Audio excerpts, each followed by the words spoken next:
First timers को किस किस बातों का ध्यान रखना चाहिए और इस यूपीएससी की जर्नी में ऐसी कौन सी बातें हैं जो फर्स्ट टाइमर्स के लिए बहुत इंपॉर्टेंट है? I feel mostly this is an ideological concept that जैसे आपका बीएससी है तो क्या बैकग्राउंड का कितना इम्पैक्ट है इसमें? background matters very much. Please guide the something on the prelim, how to prepare within these few months left for the prelim phase. Plus at the same time practicing questions is very important. आज हमारे साथ सुगंधा गुप्ता है जिन्होंने first attempt में UPSC CSE में 207 rank ले आई है। तो let me congratulate her. Congratulation Sugandha. Thank you, और जैसे Justin. कि आपका ये फर्स्ट अटेम्प्ट है, काफ़ी लोगों को ये जानना होता है कि जैसे फर्स्ट अटेम्प्ट में इतने कम एज में आपने इतनी अच्छी रैंक लाई है, that is to in the very prestigious examination of India, right? तो आप क्या बताना चाहेंगे कि फर्स्ट टाइमर्स को किस किस बातों का ध्यान रखना चाहिए और इस यूपीएससी की जर्नी में ऐसी कौन सी बातें हैं जो फर्स्ट टाइमर्स के लिए बहुत इंपॉर्टेंट है? So I think first of all first timers should realize that this is a very long process and you should not enter thinking कि मुझे first ही time में करना है, because you have to realize that this is a marathon and it can require you to invest quite a lot of years. Plus, I feel whoever who are aspiring to be first timers, everyone wants, but whoever are aspiring to be the first timers, they should also make sure that their resource base is very clear. क्योंकि sir जितने छोटे हमारे resources होंगे, उनको हम multiple times revise कर पाएंगे, rather than going into the market, picking every notes, picking every book, because there is no dearth of resources, but at the same time, जितने ज़्यादा resources होंगे, multiple confusions can arise and it can get very difficult to remember everything. So it is important that we keep our resource base simple, we revise it regularly, and we keep on practicing questions. I think that should be what first timers should follow, considering they have time constraint also. Okay तो सुगंधा, जैसे कि काफ़ी लोग ये मानते हैं कि आपका एजुकेशनल बैकग्राउंड भी एक बहुत बड़ा रोल प्ले करता है यूपीएससी के सक्सेस में। तो आप जैसे कि आप बीएससी से है, राइट? तो क्या एक अलग बैकग्राउंड जैसे मेडिकल या इंजीनियर या जैसे आपका बीएससी है, तो क्या बैकग्राउंड का कितना इम्पैक्ट है इसमें? So I feel mostly this is an ideological concept that background matters very much. Those who are from engineering, they would find it very difficult, or those who are from medical, they would find it very difficult. Initially, I also believe this, because this is what is being taught to us, that yes, humanities people, they make it more in this exam, and baki streams walon ko, they have to struggle a bit. But sir, over the time, I realized that if you have made your mind mentally that yes, I want to give it, and I am ready to venture into different streams, because अब मेरा वो stream नहीं है अगर, but I have made my mind that yes, I want to give it, and now I am ready that yes, I have to study polity, I have to study economy, other humanities subject. So then it does not matter what background you are, because again I would say there is no lack of resources. You have good mentors, you have good books, so pick your resources wisely so that you don't feel that this is something which is burdening me. Rather you feel that I can learn from curiosity and then I can also practice. Plus at the same time, if at any time you feel my background is not very helpful, you can choose an optional subject maybe which is aligned to your background, which is aligned with your interests. So primarily believing कि background का बहुत बड़ा role है, that I don't think sir है। ठीक है सुगंधा, तो जैसे कि आपने बात की कि एक सिलेक्टिव रिसोर्सेस होने चाहिए प्लस क्लियर कट आपकी स्ट्रेटेजी होनी चाहिए, राइट? तो अब आप रिसेंटली इंटरव्यू देके आए हैं, तो हम जानना चाहते हैं कि जैसे इंटरव्यू भी एक बहुत इंपॉर्टेंट फेज है, and specially for this year the variations in the interview marks have placed the students rank to that great length, right? तो Shriram IAS panel mock plus जैसे आपने मेरे साथ 1-on-1 मॉक सेशन भी लिया, तो क्या बता सकते हैं कि इस सेशंस का क्या इंपॉर्टेंस है आपके लिए? Sir, definitely I would say that I'm grateful that I came here first of all.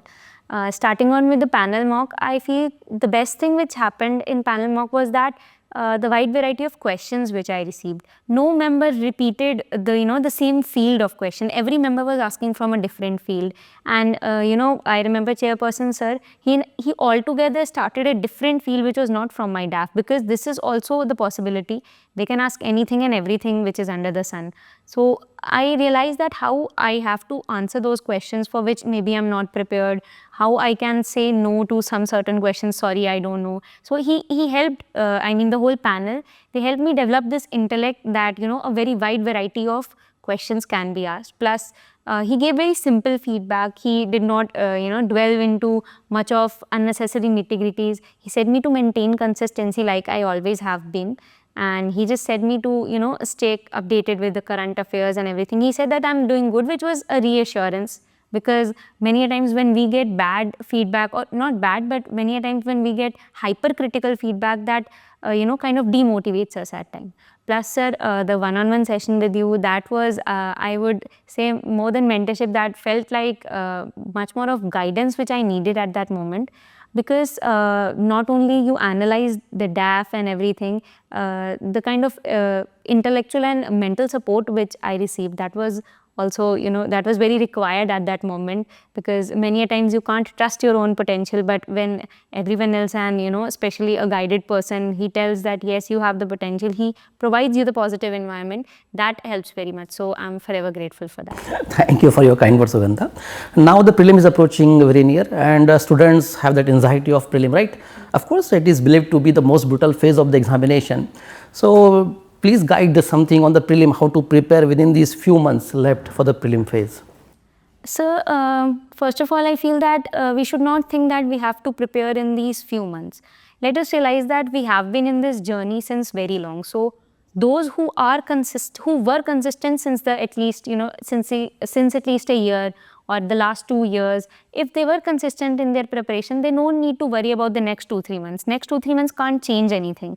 If you have worked on your basics, if you have revised, if you have practiced throughout your whole year, if you have been consistent and truthful and honest with the process, then your marks in these 2-3 months, or if you feel that I don't know anything, your demotivation, that etc., that can't change that yes, you are ready for the exam. Second, at the same time, this is a very critical moment. So, these short number of days we can't waste. We have to, keep on revising and re-revising whatever we can. We don't have to pick any new sources, I feel, because at that critical moment when we are imploding our mind with some new information, so that can lead to much more mental fatigue, I would say. Plus, at the same time, practicing questions is very, very important. No one says that the same question will be repeated, but it helps you develop an intellect for how the whole process, how the prelims day you will prepare, how will you attempt that day. So you can develop that in this 2-3 months. So I just wish my best of luck to everyone for that. Definitely, it is about the long process, right? At the same time, student also confused with the current affair, because the weightage of current affair in both pre and mains is very, very crucial. So can you guide something on that as well, how to prepare and maybe what should be the approach for the current affair? Regarding prelims, I would say that we should realize first of all that current affairs is not the main backbone of the prelims examination. Any day, the main backbone of prelims examination is the concepts and the basic foundation of any subject, polity, economy, etc. What they ask is the basic foundation, plus even the current affairs which are asked, these are associated directly or indirectly with what we have studied in the basics. So it is very much important that any day, if we are confused that we do not know current affairs, we should not get demotivated.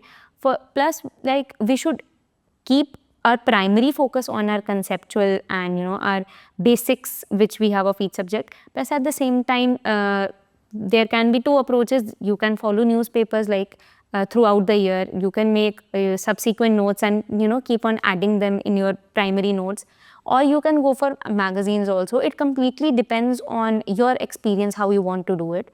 It is, the whole process is a hit and trial process. So keep on trying one source or the other source, but please stick to one source only, because too much information would be wrong for you.